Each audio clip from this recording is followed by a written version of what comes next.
Welcome to our webinar, Designing Family Partnerships That Stick in 2025. We are going to give folks a couple of minutes to log on, get settled. But if you are joining us, you are welcome to share in the chat where you're joining us from. We'd love to see where folks are tuning in from. We're really thrilled that you're all taking time out of your days to be here with us for our webinar. We'll get started in just a minute. Please feel free to share in the chat where you're joining from, and then you'll see there's a QR code on the screen. If you wanted to use your phone and follow that along, you can see we'll be doing a poll, so you can get that teed up. Okay, let's go ahead and get started. Thanks, everybody. We are delighted to see you all here today for our Designing Family Partnerships That Stick in 2025 webinar, Applying Lessons from High Impact Tutoring. We are going to be kicking off. You can see there's a QR code in the bottom of your screen, so you're welcome to kind of go to that code. We're going to be doing a poll in just a moment to get a sense of what family engagement looks like where you're coming from. But I am delighted to be able to introduce our panelists. So my name is Lauren Ziegler, and I'm the Managing Director of the National Student Support Accelerator at Stanford University. And our mission is to equalize access to high impact tutoring across the country.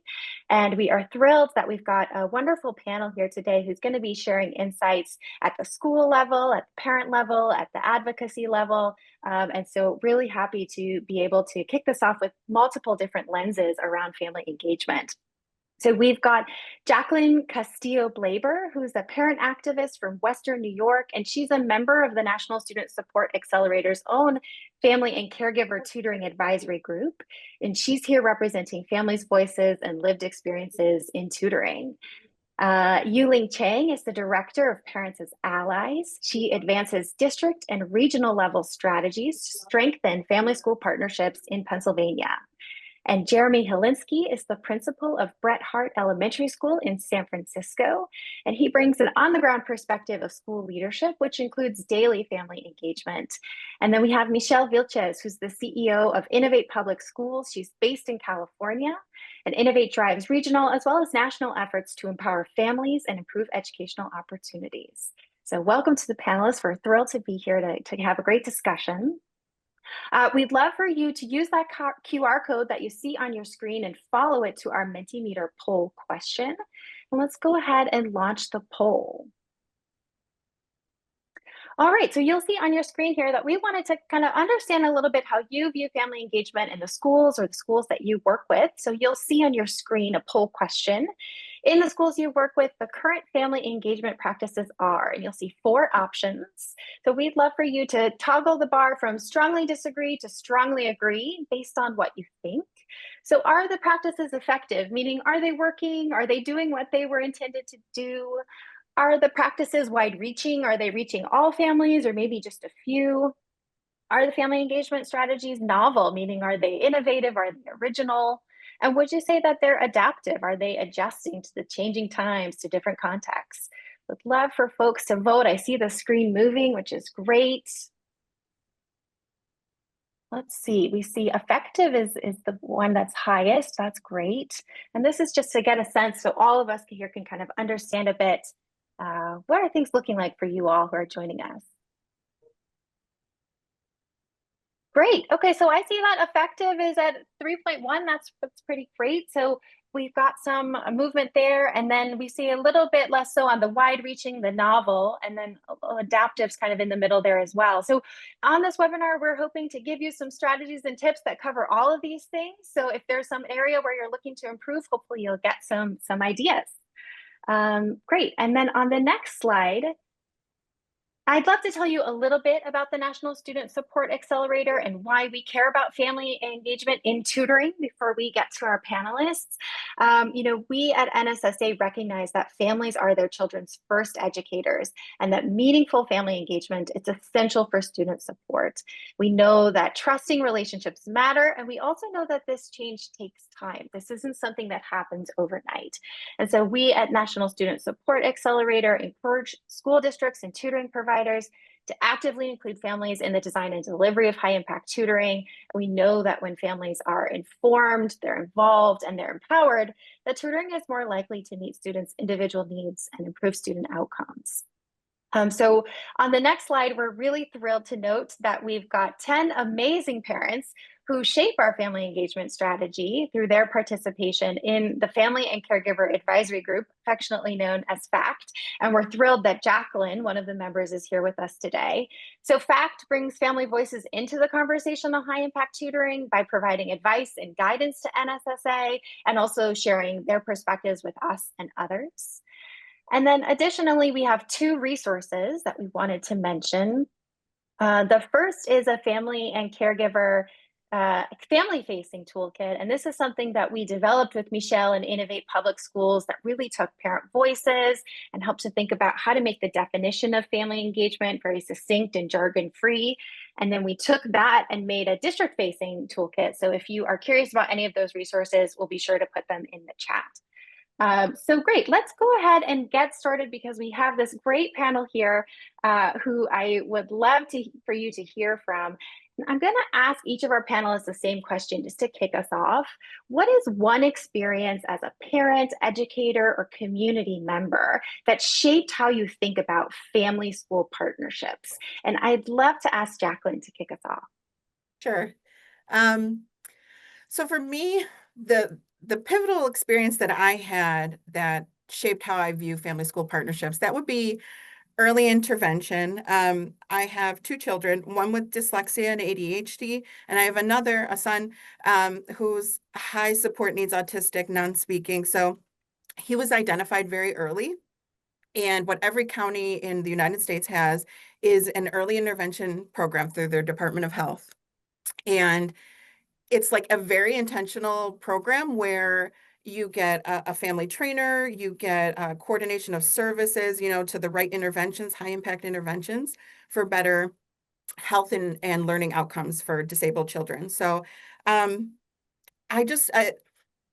perspective I got for family school partnership was that from the very beginning, it can be better when it's very intentional and when parents are intentionally empowered and engaged to be experts in their child and their educational plan. So that was a big one for me.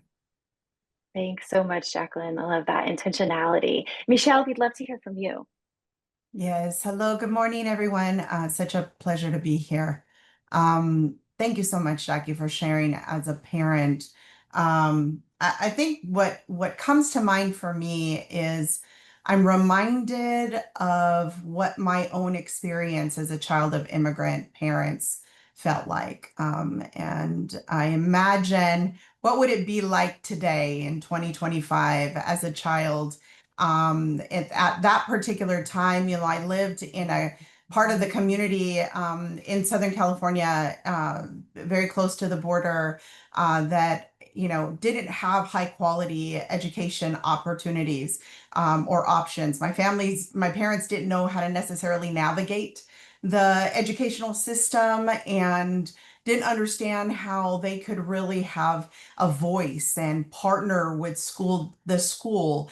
So, I remember taking 3 public buses to school at a very young age, middle school and high school, middle school. So imagine you're like an 11-year-old taking 3 public buses and what that experience really looked like. And so it shaped my own experience and understanding the value and necessity of having families and parents to be partners with the schools because they understand. I love what you said, Lauren, that they're their first educator. They understand the needs wholeheartedly of a child and are best to really be in a position of an advocate, an ally, an ambassador, and a friend to the school. So I think that's what has motivated me all these years.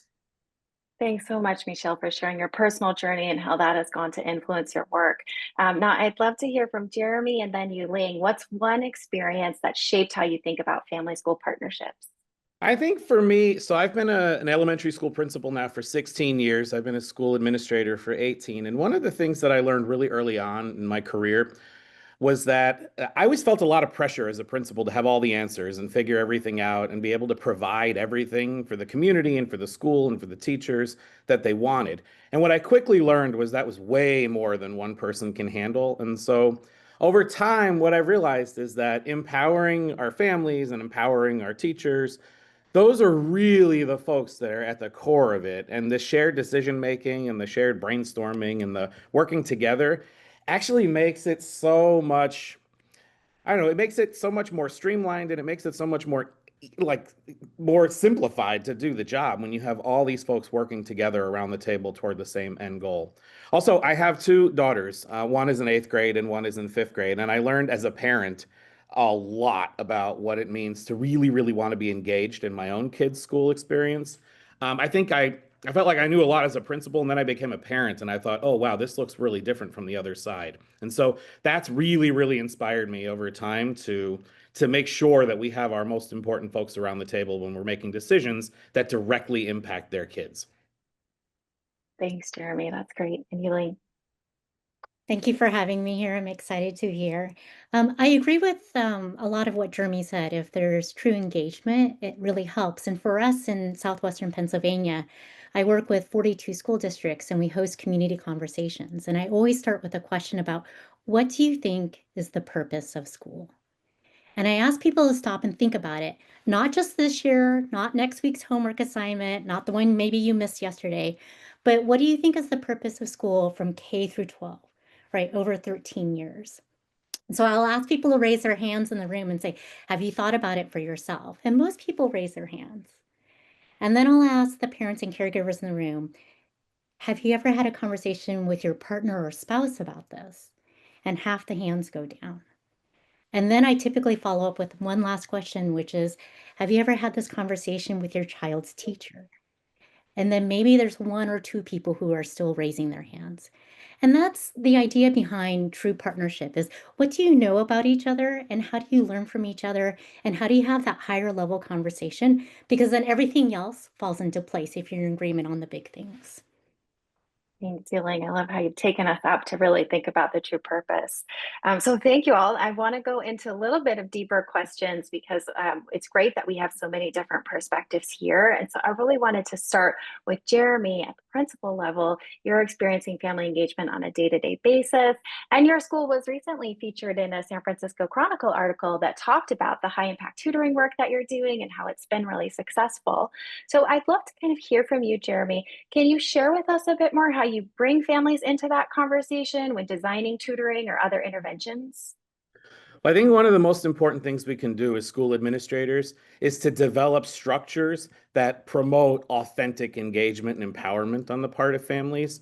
I think the more that we can go the extra mile in making sure that families have a space to share their thoughts and what they want to see and their hopes and dreams for their kids, then the more empowerment and engagement you're going to get.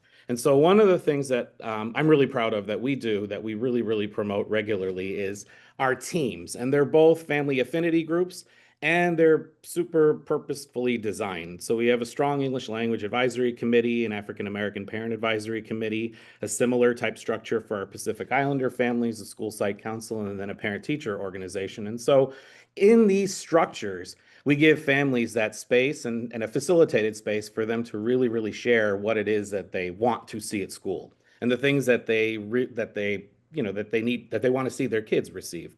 So tutoring sort of organically came up from that, and that was one of the resounding things that we heard, was that kids are receiving tier 1 instruction. We do pull out services for kids that need some intervention. And then, of course, we have our tier 3 structures for students in special education. But that one-to-one piece was the piece that really came out and families were really, really asking about. And so through that, we started working with our community-based agencies and asked around. And we started contracting with folks who could provide those services. And there's no shortage of community-based organizations in San Francisco. And so we were able to really thoughtfully select groups that could come in and provide these tutoring services based on what families were expressing that they needed. The other thing that I believe in a lot is asking a lot of questions. I try to ask more questions than provide answers as an administrator. I feel like when you ask the right questions, you really engage folks to give you their true, authentic selves and their responses. And so using that data and showing folks that, hey, if we ask you and you share what you want and what your hopes and dreams are for your kids, and then you see those things happening around the building, that can inspire you to take on more leadership and to answer more of these questions for us. And so that's been a really strong structure. Finally, the last thing I just want to talk about is we're a community school in California. There are many, many grant recipient schools and districts that are part of this California Community Schools grant. And so through that, we have a community schools coordinator who actually coordinates all these services for us. I think it can be really challenging as a school administrator. I'm just one person. So coordinating tutoring services for an entire school can be really challenging. I think the coordination of services is really important. And so utilizing all those folks on campus to do the good work, making sure that the right kids get what they need based on what their families really want is super, super important. Thanks so much for that, Jeremy. I loved kind of hearing how you have the structures in place, you have people who can do this work at the school side, and how you really started with questions and you started with what parents wanted, and then that translated into creating a program. Is there a particular moment, Jeremy, you can think of where like parent input shaped a program's direction or shaped a new program? Yeah, it was really interesting, actually. One thing that came out of our conversations with families, we were trying to figure out if there were any rocks in the way of families being able to really communicate what their hopes and dreams were. And one of the things that came out of that was families were asking for language classes for adults, for families, right? So half of our population is predominantly Spanish speaking and half of our population is predominantly English speaking. And so that linguistic barrier was real. It was a thing. Like we had our affinity groups, we had our parent empowerment groups, but there were generally Spanish speaking parents in some groups and English speaking parents in the others. And we were trying to cross pollinate a little bit. And so one of the turning points was that we had this overwhelming desire for families to take language classes themselves. And so we were like, okay, we're going to try it. And so we contracted with a language, the instruction, like a language academy in the city. And they come in once a week and they provide language classes for our families, and they're well attended. And our English speaking families are learning Spanish and our Spanish speaking families are learning English. And what we're finding is that tearing down that barrier has really, really given us that extra boost in getting parents to share their hopes and dreams for their kids and to thoughtfully, engage with our community. Families are saying that they feel more comfortable doing that now, particularly with people who don't speak the same language that they do. And so we're trying, every time we see one of those barriers, every time we see one of those rocks that are kind of just in the way of this empowerment dream that we have for our community, we're trying to tear them down. And so that was one for me that was like a very tangible moment where we were like, oh, we can do something about this. Families want to learn another language. We can provide that here. Also, it's a nice way to build community also. So you have the linguistic barrier, but you also like through that, there's all of this sort of cultural pollination that happens also. So that's been really nice. And it's really brought our community together around their kids. Thanks, Jeremy. That's great. I love hearing how you're taking down the barriers. And as you say, that has all these other benefits of bringing your community closer together. Wonderful. So I'd love to move from a principal perspective. Sorry, my internet buffered. Okay, so I'm going to start with the question on the journey with district leaders to advance literacy. Yeah, sorry, that Okay. might have been my internet, but if you could start with your journey, I know there's a lot you have to share. That'd be great. Okay. Yeah, I mean, it's been a journey. A journey is a good word for it. It is literacy advocacy is like it's a matter of survival and necessity for my family. My daughter is, like I said, dyslexic. She has a brother that's special needs. So she's probably going to be the main caretaker for him, like as, we age and, that's the reality for a lot of parents with disabilities. A sibling becomes a caretaker. So I again, coming from that early intervention model, I was very empowered to understand data and therapies and things like that. So I really started to look at my school district's curriculum, interventions, and what was available in my community. And it's a service desert, essentially. I didn't have access to high impact tutoring that my daughter needed. So I really got to work to change the way literacy looked in my community. And I started the journey as just a parent, and my husband and I, we advocated to the school board and things like that. And as just parents, you can maybe get so far, but I really got a seat at the table by chartering a special education PTA. So through PTA, I was able to get, the soft skills needed for, how to engage with my school district, how to work with leaders, how to really, collaborate in a way that shares power, brings other parents in, develops other parent leaders, because you cannot just do it alone or with just a handful of volunteers. You need to develop longevity and resilience with it. So we did that, but I was able to, through the work and the tools and everything from National Student Support Accelerator, with the high impact tutoring toolkit, really understand what was needed. And I was able to seek out Read to Succeed Buffalo. And I talked to Ann Ryan, the amazing executive director there, about maybe bringing it to Niagara County and to Niagara Falls City School District. And, we went together, we talked to my superintendent and curriculum and instruction leaders, and we got them to agree to do a pilot for 2 schools in our district. So 2 of our elementary schools are going to have the benefit of high impact tutoring. And I know it works because I was educated to understand and empowered to understand it through NSSA. So that was huge. But it's not all the way there. Do you know what I mean? There's still some pushback to really, do all the changes that are needed to really get our literacy numbers changed. So in the meantime, I'm able to pivot, and, while I wait as we build trust with our district, I can shore it up in the community, and I can create more parent leaders and other parents that understand and that make sure that they're ready to engage by, trying to get literacy programs going, high impact tutoring in our libraries, but with a partnership through Teach My Kid to Read. We can bring it into our libraries. We can bring it into our churches.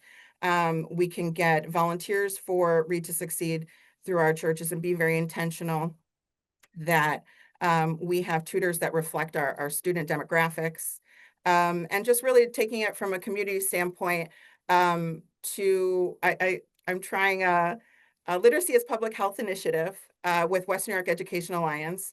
And we're working on a birth through 5-year program for oral language development, which was something that our district said was lacking when kindergartners arrived. They weren't prepared to learn, so that was impacting their ability to teach reading. So we're answering that call. We're going to kind of implement that early intervention model that I talked about from a community standpoint. And we're working with Cox Campus, the Rollins Center at the Atlanta Speech School to bring Talk With Me Baby. So hopefully we can do that, but it's definitely a multi-pronged approach to bring it to do it. And it comes from community, parents, and the school district. Thanks so much, Jackie. I really love hearing just, all the work that you've done and how you didn't stop with the pilot, how you're carrying on and doing other work. It's really great to hear. And you've done award-winning work. You've literally won awards for this work. So congratulations. I'm wondering if you can share a little bit with folks, what has been sort of the evidence of impact that you feel that your work is having? The evidence for me, it can be a little discouraging sometimes because I'm not all the way there with my district, right? It's a marathon, not a sprint. And, but so what keeps me going with it and knowing that I'm on the right track is parents in the community, people I don't know really, coming up to me and referring parents to me for assistance to get their kids high impact tutoring access, intervention access. I also received a Community Champion Award from AARP Foundation Experience Corps for helping to bring Read to Succeed. That was huge. That was an amazing experience that I got to have. And I also got from my local NAACP chapter an Emerging Leader Award that's coming in October. So I'm just so excited because these are organizations that I think are so important in communities, and they're the people that I most want to help and impact. So I can tell that as long as I stay on this path and what I'm doing, that we'll get there with the school district. I love that. Thanks, Jackie. So congratulations on all that great work. And thank you for being honest about how this is a journey and this does take time. And I want to bring in Yu-Ling because I think Yu-Ling, you have a lot to share on like the time it takes to build partnerships and the work that you've been doing in Pennsylvania. So can you just share a little bit about what it looks like when families are true co-designers and not just participants? Yes, thank you for that question. So, with a lot of the school teams we work with, we ask them to create a team that is mixed between educators and parents. And in particular, if you have an educator, not just administration level educators, but also classroom teachers. And for parents and caregivers, we ask teams to look for parents that you may not typically hear from, right? That you want to make sure you're getting a diverse group of voices. These teams are typically 7 people, and we ask them to select an educator and a parent to be the co-leaders. And the co-leadership model is really important because they're both invested in the project. They have equal shared decision-making power. They decide where the funding goes if they receive many grants. And it makes sure that both parties are available to meet when they meet. And it's been really great because I think through this, they've had interesting conversations about what does participation look like versus engagement. And both are really important to schools where participation may be, hey, I need a donation of paper towels or wipes or whatnot, right? But engagement is like, okay, let's listen to each other first and hear what you have to say. And then let's try to work on something together. Thanks so much, Yu-Ling. And I saw in the chat we had a question about Title I schools, and Jacqueline said that her schools are Title I. Please feel free to keep your questions coming. We've got a Q&A feature, so you can put them there. And Yu-Ling, I want to get back to the work that you've done, and you talked about how relationships are this infrastructure for engagement. And can you tell us more about sort of the trust building that has taken place and what that kind of looks like? So for us, you can't start building trust until you start talking to each other. And so our teams typically come up with questions that they want to ask each other. And so they will co-create a list of questions that resonate in their community, and they will invite questions that help them address things that they're starting to see. But parents and caregivers have to go interview teachers, and teachers have to go interview parents and caregivers. And so you get a different perspective. And then they come back together and share their notes. And oftentimes they realize that they actually have more in common than different. They realize that actually you feel that way too. So do I. Wait, why aren't we working on this? I can help do this. Oh, you need help with that? I can help you with that, right? Or I can explain that. So we always tell people to start with empathy interviews. And then from there, you'll start to identify what your true barriers are, but also your true opportunities in the community, because we find that people also want to help and they know other people who can help. The other thing we talk about in this work is you can only move at the speed of trust. You can't move faster than that between families and schools. This is slow work, and so we always engage with our families and teams and tell them to start small, look for impact, not big numbers. You're trying to create trust, and that just takes time.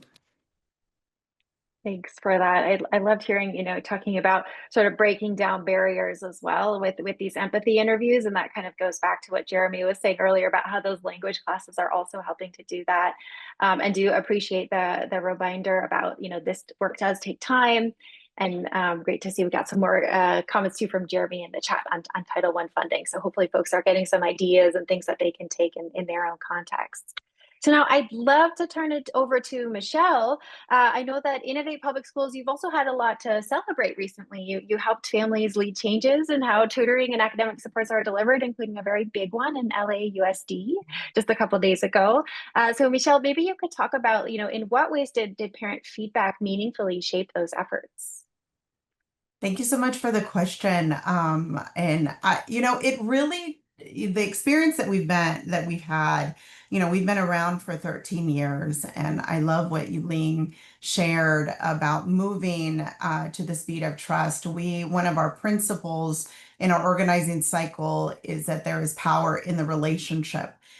So we really do believe that there is power that can come about when parents and public entities and private entities can partner together to really support our children.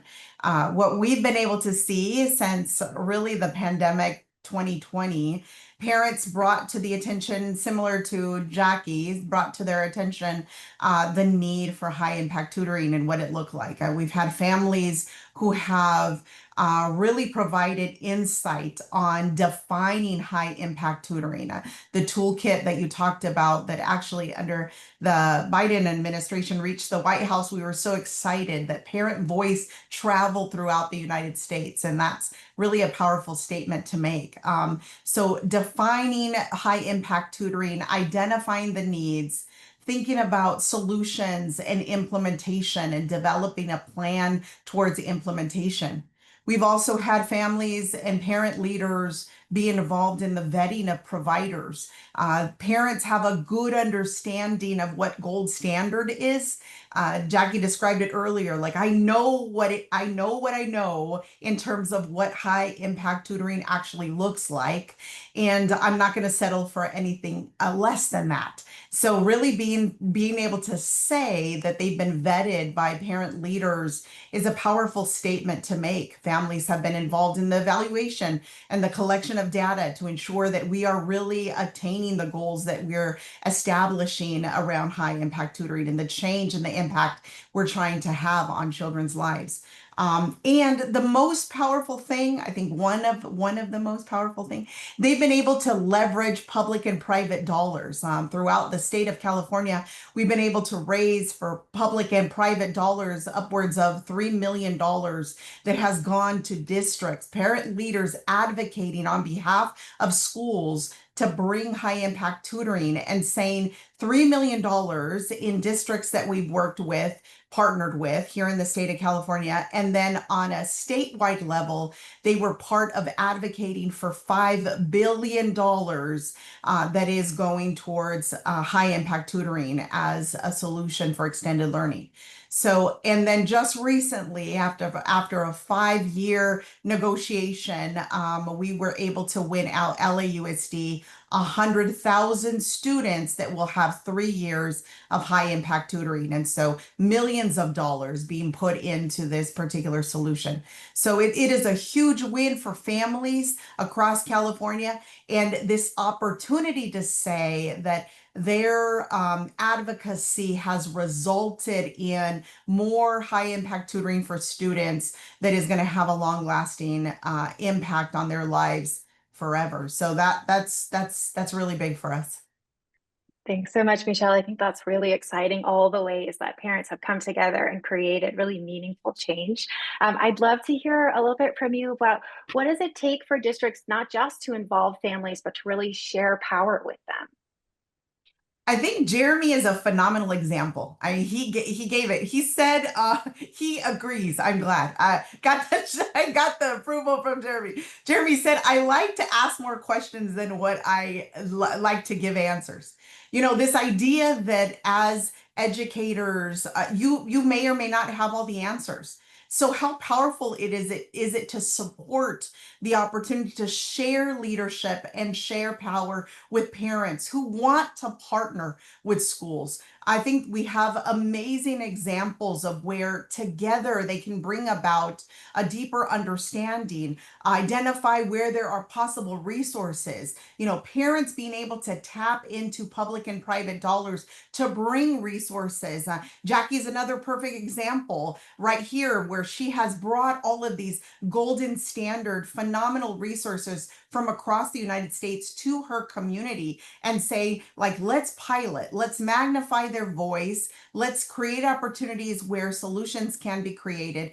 And it does, you know, it does take some trust. It does take some building of trust. There are some risks there, but I think the end result from what can come about is really powerful. And ultimately, I think, you know, Yu-Ling said it best. She said it best, and I want to underscore it, is she said that there is this opportunity where we actually have more in common with each other than we have different perspectives. So this idea of back in the day where either you were for me or against me, that is too binary. It really is, we are here with a vested interest And our agenda is to benefit of the lives of these children. And parents, what more do they love than their children? I have 4 children myself, and there isn't anything I wouldn't do for those children. And educators really do feel the same way. So there is an opportunity. I have to say, the other thing that we do outside of supporting parents and helping them understand where their power and how to magnify their voice is we help to train schools to understand in districts, both traditional schools and charter management organizations, to understand what would it look like to partner with families. And so that's something I'd say, lean in on organizations that exist throughout the United States to help support the capacity building of schools. Thanks so much, Michelle. I love hearing your examples, and from each of the panelists, really, I think there's a lot of things that folks, attendees can be thinking about and saying, like, does this work in my context? Is this something that I can also do? Because you've seen here how it's possible. I want to go to a lightning round question to ask each of you, and then we're going to go to audience Q&A. So if you've got your questions, please feel free to put them in the Q&A feature. But I'd love to see from each of the panelists, what is one practical step that school or district leaders can take tomorrow to build stronger, lasting family partnerships? And I'd ask Yu-Ling to start us off. So I always say, just do something. Start small and do it, right? Don't overthink it. Try ideas, hack it. So I'll give you a couple examples from Parents as Allies. One school district, Bentworth School District, did something called Donuts at the Apartment Bus Stop. They noticed they weren't hearing from parents. They went out into the community. They went to a bus stop that had many kids at an apartment building, and they brought donuts and coffee and just talked with the parents. And they learned so much, and they said, hey, come to school with us. We'd love to see you at school. Another example is this two-way postcard that New Brighton Area School District did. They created a set of postcards for the teachers that were pre-addressed to the homes of the students. The teachers would write a note home saying, hey, I noticed today that your child did this and it was really exciting. I wanted you to know about that. But more importantly, they also created a set of postcards that were given to the parents to send back to the teachers. So then the parents could equally say, hey, I saw that my kid was lit up because of this lesson that you did or something. I just wanted to say thank you for doing that, right? So that simple two-way postcard, extending the communication outside of school. The last example I'll give is from Butler Area School District, where they did something called STEM Data Night. And that was a night where they invited a certain grade level, their families to come and their kids to have hands-on learning experiences related to STEM. But what was more interesting to me was that they also did a session for parents to understand what the report cards say and the testing scores. And so it was a data night where then they could understand how to go back and see the information they're receiving from school about their child's academic success. So those are some quick ideas that I think almost anyone at any school could do. I love all of those. Thanks, Yu-Ling. That's great. And Jeremy, what about you? What's one practical piece of advice? Yeah, I would say, I mean, for me, I tend to get into the operational mode and trying to figure out what those tier one needs are that people need that are going to get them into the building and get folks thoughtfully engaged. And also to get all of the other sort of stressors to try to alleviate as many of them as we can. I love the food at meetings. I mean, I'm going to say it, like if you're going to do a parent meeting and you have breakfast and you have lunch or you have dinner, like that's going to get folks in the building. If you know your families have little kids at home, offer childcare, right? What we hear a lot is, well, I'd love to come, but I have, kids at home. And I'm like, well, we'll offer childcare and we'll help with that at school. Those things, I heard the donuts and I was like, oh yes, definitely. Like those kinds of things will get people in the door. I'm a big believer as an administrator in this idea of leadership by walking around. I think you just need to be everywhere and be omnipresent. And I think if you're the type of administrator that's like walking around the campus and walking around the neighborhood and walking around the hallway, there's so many conversations that we have with people that we don't even realize we're doing on the day to day because it's just sort of a part of the landscape. And I think those things really matter. Like, I think you can learn a lot with your ear to the ground in the hallway and in the classroom and at dismissal and at bus pickup and doing home visits and at recess supervision in the cafeteria. It's amazing some of the things that I hear when I'm just engaging in casual conversation with families. You learn a lot. And then what I do is often if I hear something that, just sort of kind of piqued my interest or was something, that was a little surprising, I'll write it down and follow up with it. right? Like if you hear something in a conversation with a family at dismissal and you think like, oh, we could do that, like we can operationalize that, write it down, follow up with the family member.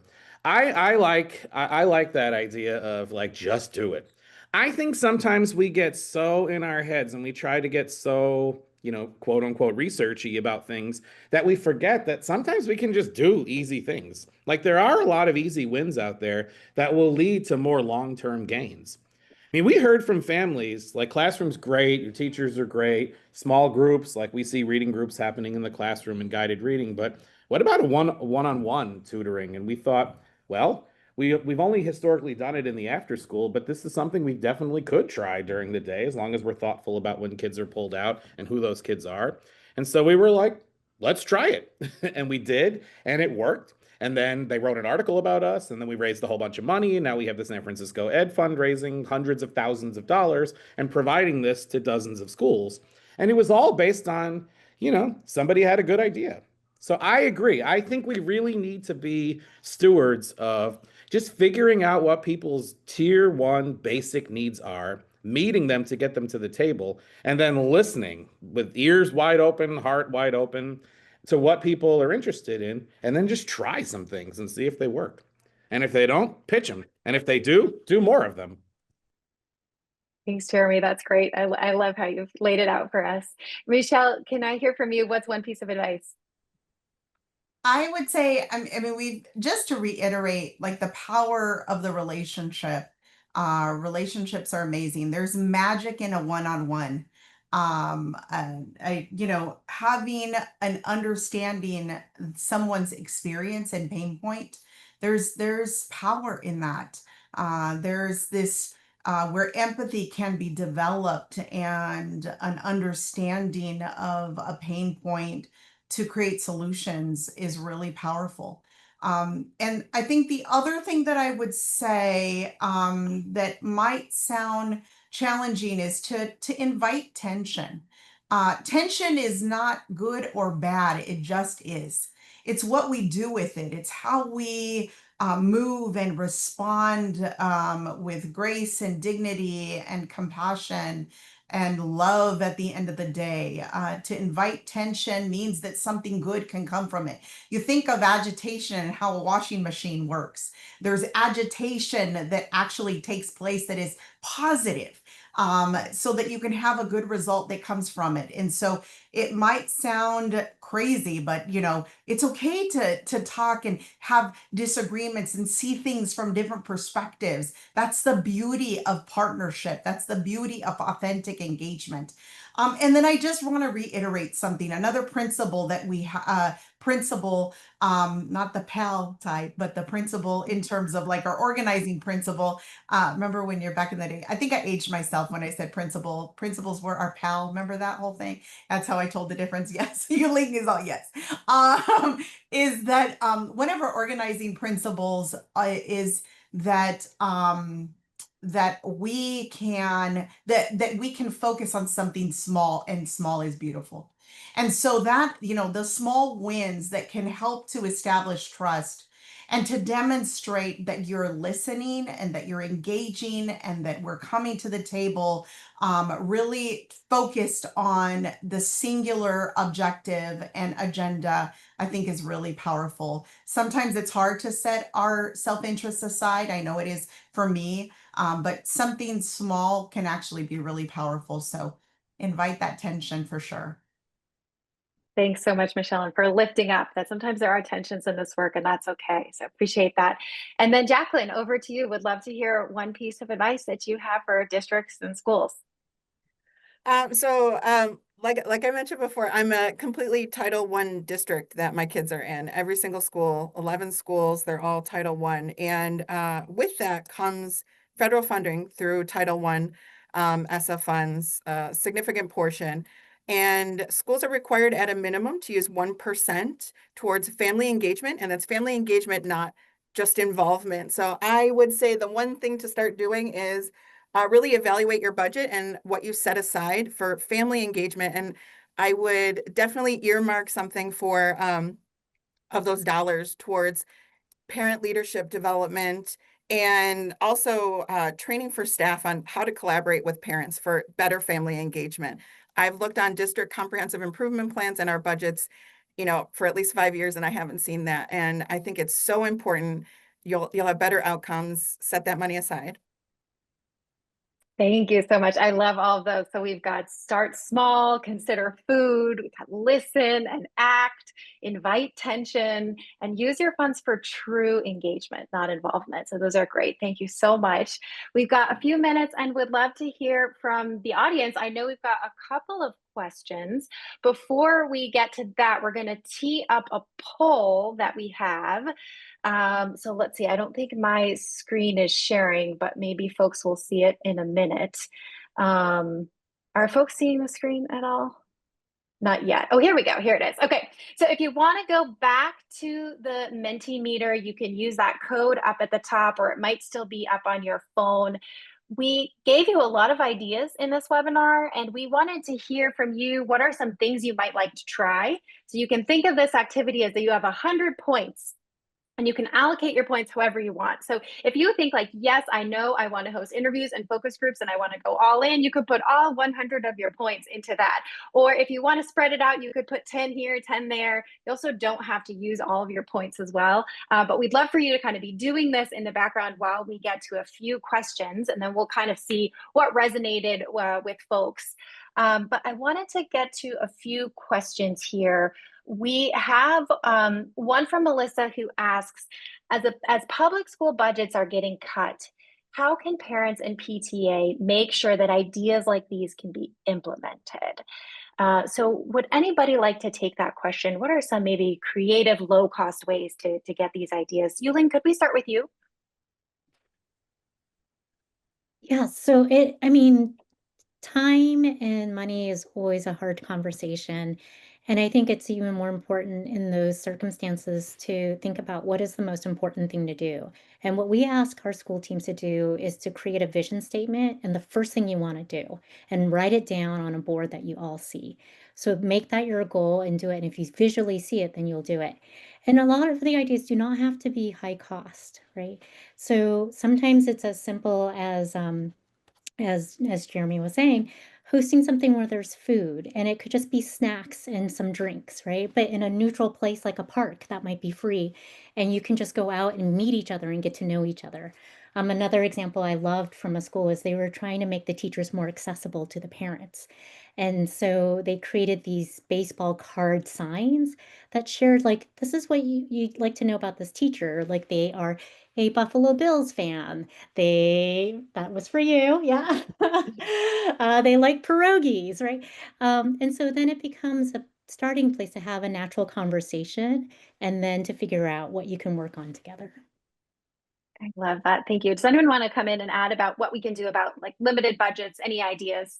Yeah, I'm happy to add a couple things about that. I mean, I think one of the things that I would encourage PTAs and PTOs that are raising a lot of money is to collaborate with your school site councils or your school decision-making teams and school principals too, because oftentimes what I find is that principals are wide open to ideas that folks have. And if we're in a budget crunch, I think organizing fundraising around a purpose is much more impactful than fundraising and then trying to figure out what to do with the money. Often I see a lot of PTAs that are just trying to raise a ton of money and then they have it and they're like, what do we do with it? But I actually think fundraising works a lot better if you have the idea first and then you're rallied around this thing that you want to do. You're more likely to A, raise more money, and then B, have a more purposeful outcome, and then have some sort of evaluation to see whether it worked and whether you want to keep it or pitch it afterwards. But so I think getting to the table and, you know, proposing what it is that you want. I think what folks will find, advice that I would give to families is I think what you'll find is that school administrators are far more open to hearing what parents are interested in than I think even families may think. Right? Especially now. Like in California, our budgets have been slashed. In San Francisco, our superintendent just cut over $100 million. Like we know that we're going to need some help bringing in those supplemental services that were once a part of our general fund budget, right? And so if we're doing this with the purpose, we're bringing the people to the table that have the energy and excitement to do it with us, I think we're going to find that the outcomes are a lot better. But again, the one point that I'll reiterate is I think having the plan first and then rallying around that as a fundraising strategy is much better than asking people for money and then trying to figure out what to do with it after. Thanks, Jeremy. That's great. We have a question for Jacqueline from Les, who's a state PTA president. And Les is asking which PTA resources meet the start small, look for impact standard that she can spotlight for their leaders in Illinois. So for PTA, and kind of to piggyback that question on what we were just talking about, there is the PTA grant portal through National PTA, pta.org. There's the grant portal is open. They make it really easy to apply. And there's so many like start small type of strategies in there. I also get them from my regional PTA. The seasoned vets from PTA will give you a lot of examples. I would say start there. They also have programs like Reflections. There's one, Healthy Minds, Healthy Lifestyles grant. And it lets you implement programs that are as simple as just having a game night with parents, and you can bring one of your school social workers in to just help teach kids social skills, families, to re-engage and feel comfortable and build trust. And I think bigger things can build from just those simple positive interactions of just a board games together. And you could get funds to do that and, have some food and drinks there. But also that's why some of my community work is through, it's not all just on the district because funds are being cut. And that's why I think it's so important to bring things into libraries, into, public housing community centers and things like that. So high impact tutoring and things like that can exist outside of the school district to support the school district. Thanks, Jackie. I really love that point that even in a time of contraction of budgets, we can be expanding sort of where these services are taking place. So that's great. And again, reiterating our start small.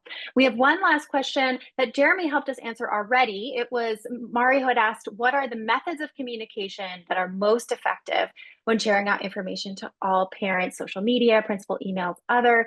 Jeremy, could you just share a little bit? And then Michelle, I'd love to hear from you if you have heard from families what they like. So Jeremy, you first. Yeah, it's always, I get that question a lot. My answer is always all of the above. But I think the first thing that we can do as principals is to ask people how they'd like to be communicated with. We do a meeting the first day of school after drop off, and we just invite all the parents to the cafeteria to have breakfast with us. And we ask some questions. We put posters up and we're like, how would you like to hear from us? And so we get a wide range of responses. I mean, some folks like me check our kids' backpacks and like those little flashy newsletters. And so we tell our teachers, like, send those home, every couple of weeks, send a newsletter home. A lot of our curricula actually has pre-printed newsletters that will tell the families what their kids are learning about. I love those auto dialer messages and text messages. We have monthly coffee with the principal. You can see I've been like drinking coffee here throughout. Like we do these monthly coffee with the principal events where we don't have an agenda. We just sit and chit chat and we really try to hear what's on people's minds. Our family empowerment groups are a great way to communicate. And the other thing is we really encourage families to ask their teachers questions, and we encourage teachers to ask their families questions, and setting up parent conferences and SST meetings and any way that we can communicate with families, whether it's the website, the sign in front of the school, or come and drink coffee with the school principal, like whatever it takes, we try to do all of them, to be honest. Many of them, what I found also, last point I want to make about that, what I found is that there is like that very focused, targeted, thoughtful empowerment where we want to hear, the parents' hopes and needs. And we're really trying to have focused conversations around things like one-to-one tutoring, which came up a lot. Also, it's kind of nice just to meet people and talk about people's lives and experiences. I didn't grow up having the same experiences that some of the families at my own kids' school had. At the school where I work, like it's just nice to kind of chit chat and learn about each other and relate to each other on a human level. And I think taking away that like he's the principal and I'm the parent and this is the teacher and we're all like humans and we're learning about each other and we're learning, where we come from. And I think that kind of community building builds what a few of the panelists were talking about before, which is trust, right? If you get to know me and I get to know you, we trust each other. there's something really special in that. And I think that will get a lot more families to the table when we're having conversations around academics and curriculum and things like that. Awesome. Thanks so much. I love those. And Michelle, over to you for the last word. Oh my goodness, the pressure of the last word. I'll just say, I mean, I can't underscore enough of what Jeremy and others have talked about. The social media is great, the newsletter is great, the text messages that we get, that's great.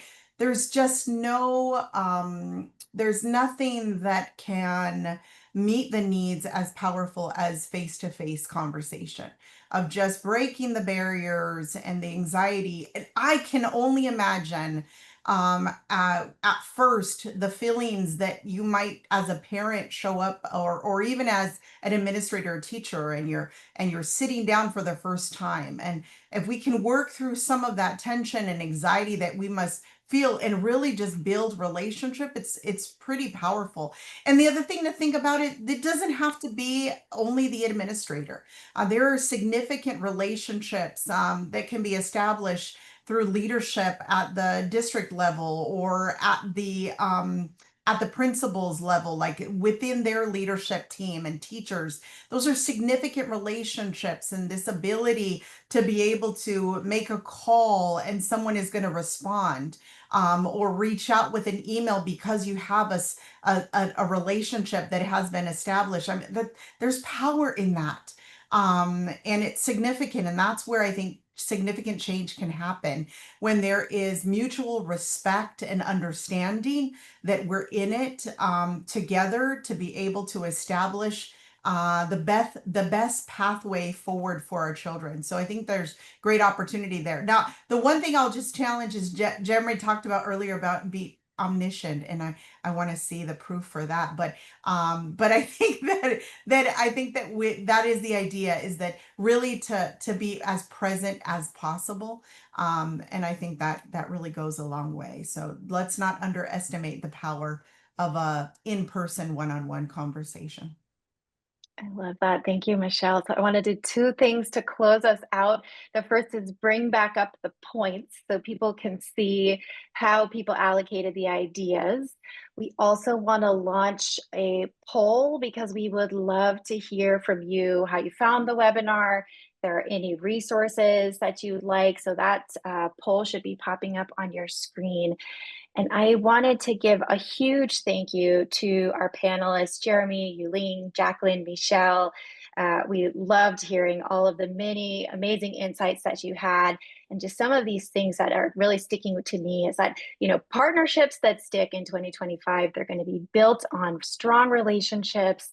They're built on trust, built on a curiosity, right, for what the other has to say and understands.